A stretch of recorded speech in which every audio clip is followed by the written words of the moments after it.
Hello hello hello, നമസ്കാരം. Hindu help line പദ്ധതിയിലേക്ക് സ്വാഗതം. ആരാണ് വിളിക്കുന്നത്? ഹലോ, ഞാൻ കണ്ണൂർ ജില്ലയിൽ നിന്ന് അഞ്ചരക്കണ്ടി എന്ന സ്ഥലത്തു നിന്നാണ് വിളിക്കുന്നത്. ഓക്കെ, പറയൂ. എനിക്ക് ആരാണ് വിളിക്കുന്നത്? എൻ്റെ പേര് റസാഖ് എന്നാണ് സാർ.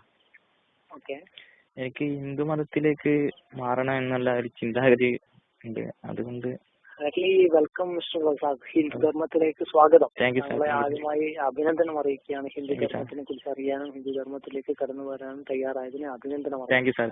അറിയിക്കുക. പിന്നെ എനിക്ക് അറിയാനുള്ള കാര്യം എന്ന് വെച്ച് കഴിഞ്ഞാൽ ഇപ്പോ കുറെ ദൈവങ്ങളാണ് പറയുന്നത് കേൾക്കുന്നത്. ഹിന്ദു മതത്തിൽ ഇപ്പൊ കുറെ ദൈവങ്ങളുണ്ട് എന്ന്. നമ്മളെ മതത്തിൽ ഒരു ദൈവമേ ഉള്ളൂ. അതുപോലെ സംശയം ഒന്ന് അറിയാലോ, 30 മുക്കോടി ദൈവങ്ങൾ. അതാണ് ഹിന്ദു ധർമ്മത്തിന്റെ, ഹിന്ദു മതത്തിന്റെ ശക്തി. 30 മുക്കോടി ദൈവങ്ങളുണ്ട്. ദൈവങ്ങളാണ് നമ്മുടെ ശക്തി. അറിയാലോ, വിചാരത്തിൽ വന്നത് തന്നെ ഈ 30 മുക്കോടി ദൈവങ്ങളുടെ അനുഗ്രഹം കൊണ്ടാണല്ലോ. അതെ സാർ. പിന്നെ ഒരു സംശയം എന്ന് വെച്ചാൽ ഞാൻ ഇപ്പോ ഹിന്ദു മതത്തിലേക്ക് മാറിയാൽ ഏത് അമ്പലത്തിലാണെന്ന് ഇപ്പോ സാറ് ചോദിക്കുന്നുണ്ടോന്ന് വിചാരിക്കാം. കാരണം ഞങ്ങളെ നാട്ടിലിപ്പോ ശിവന്റെ അമ്പലം വേറെ, അത് രാമന്റെ അമ്പലം വേറെ, ഗണപതിന്റെ അമ്പലം വേറെ, അങ്ങനെ കുറെ അമ്പലം ഉണ്ട്. അതൊന്ന് മാറിക്കഴിഞ്ഞാൽ ഏത് അമ്പലത്തിലാണ്? നിങ്ങളുടെ താല്പര്യം, നിങ്ങൾക്ക് ഏത് ദൈവത്തെയാണ് ഇഷ്ടമുള്ളത് ആ ദൈവത്തെ ആരാധിക്കാം. ഓരോ ക്ഷേത്രത്തിലേക്ക് പോകാം, അതൊന്നും പ്രശ്നമില്ല. അതെ സാർ.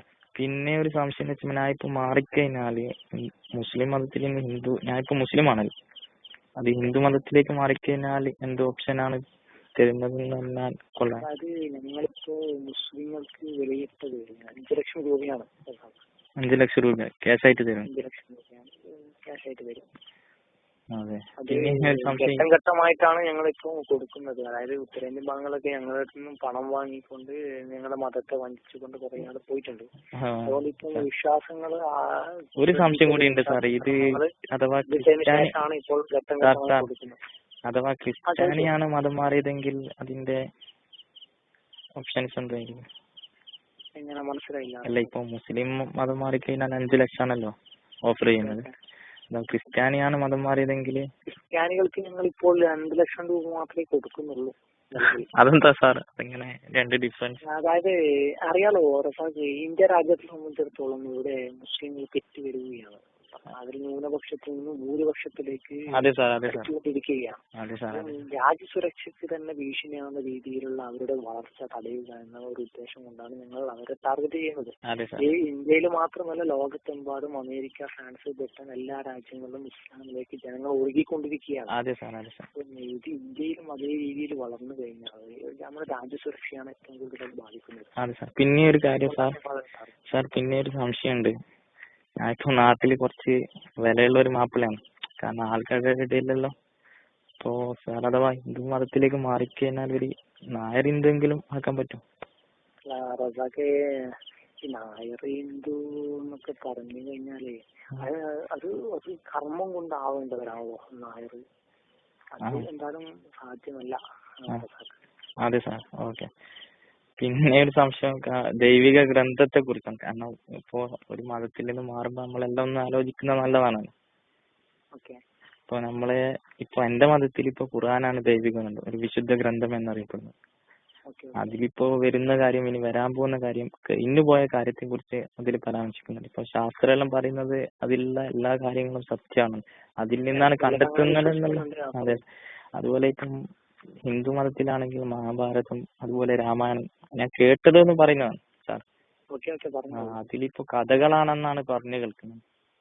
അല്ല, അത് റസാഖ, അങ്ങനെയുള്ള ഒരുപാട് സംശയങ്ങൾ ഞങ്ങൾക്ക് മഹർഷിമാരുടെയും സന്യാസിമാരുടെയും മുന്നിൽ വെച്ചുകൊണ്ട് നമ്മുടെ എല്ലാ കാര്യങ്ങളും ബോധ്യപ്പെടുത്തി തരാം. No problem sir. പിന്നെ ഒരു സംശയം കൂടി ഉണ്ട് സാർ. ഈ ഗർഭാപ്പസി കൊണ്ട് എന്താണ് ഉദ്ദേശിക്കുന്നത്? കാരണം ഈ പത്രമാധ്യമങ്ങളിലൂടെ കാണുന്നതാണ് ഇപ്പൊ ഗർഭാപ്പസി എന്ന് പറഞ്ഞാൽ. ഇത് ഗർഭാപ്പസി കൊണ്ട് ഞങ്ങൾ ഉദ്ദേശിക്കുന്നത് ഒന്ന്, ഞങ്ങളുടെ അതായത് ഇവിടെയുള്ള എല്ലാ മതങ്ങളും ഇവിടെ കുടിയേറിയ മതങ്ങളാണ്. ഇസ്ലാം ആയിക്കോട്ടെ, ക്രിസ്തവരായിക്കോട്ടെ.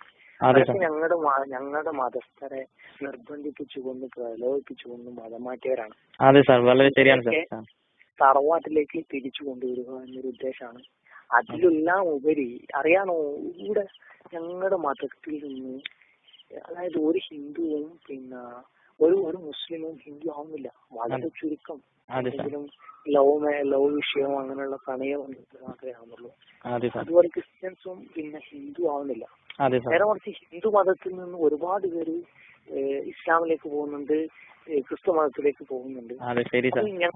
ഞങ്ങൾ സംഘടന VHPയും RSS ഒക്കെ വർഷങ്ങളായി ആവശ്യപ്പെടുന്ന ഒരു സംഭവമാണ് ഇവിടെ ഇന്ത്യ രാജ്യത്ത് മതപരിവർത്തനം നിരോധിക്കണം. അതെ സാർ. അതെ സാർ. ഇതിന് ഒരാളും തയ്യാറാവാത്ത സ്ഥിതിക്ക് ഞങ്ങൾ മതപരിവർത്തന ചടങ്ങുകൾ സംഘടിപ്പിച്ചു ഈ രാജ്യത്ത് അത് വിഷയമാക്കി മാറ്റിക്കൊണ്ട് മതപരിവർത്തനം നിരോധിക്കേണ്ട ഒരു തന്ത്രമാണ് ഈ ഗർഭാപസിക്ക് പിന്നിലുള്ളത്. Okay sir. പിന്നെ ഞാൻ ഇപ്പൊ പറഞ്ഞ ഈ മഹാഭാരതത്തിന്റെ രാമായണത്തിന് താങ്കൾ ഇതൊന്ന് വിശദീകരിക്കുമല്ലോ? പിന്നെ ഞാൻ പറഞ്ഞല്ലോ, ഞങ്ങള് സന്യാസിമാരുടെയും മഹർഷിമാരുടെയും മറ്റു അറിവുള്ള പലരുടെയും നിങ്ങളെ ബോധ്യപ്പെടുത്തി തരാം. Okay, no problem sir, no problem. വേറെന്താണ് അറിയാനുള്ളത്? വേറൊന്നും അറിയാനില്ല, ഒന്ന് നേരിട്ട് നിങ്ങളെ അങ്ങോട്ട് ബന്ധപ്പെടാം. ഓക്കെ. ഞങ്ങള് ഈ അഞ്ചരക്കണ്ടി എന്ന് പറഞ്ഞ ഏത് ജില്ലയാണ് വരുന്നത്? കണ്ണൂർ ജില്ലയാണ് സാർ. ഓക്കെ, കണ്ണൂർ ജില്ലയുടെ VHP ജില്ലാ കമ്മിറ്റിയായിട്ട് ബന്ധപ്പെട്ടുകൊണ്ട് നിങ്ങൾ ഈ കോൺടാക്ട് നമ്പറിൽ ഞങ്ങൾ അങ്ങോട്ട് ബന്ധപ്പെടാം. ഓക്കെ സാർ, ഒരു നിശ്ചിത ടൈം തന്നുകൊണ്ട് ഗണപതി ഹോമത്തിലൂടെയാണ് ഞങ്ങൾ മതത്തിലേക്ക് എല്ലാവരെയും പിന്നെ ക്ഷണിക്കുന്നത്. ആ ഒരു കർമ്മത്തിലൂടെയാണ് പിന്നെ ഞങ്ങൾ ഉദ്ദേശിക്കുന്നത്. നിങ്ങൾ അങ്ങോട്ട് ബന്ധപ്പെടാം. Okay, thank you sir. Okay, വിളിച്ചതിനും വിവരങ്ങൾ ചോദിച്ചതിനും വളരെ നന്ദി. Okay, thank you sir. Thank you sir. Okay.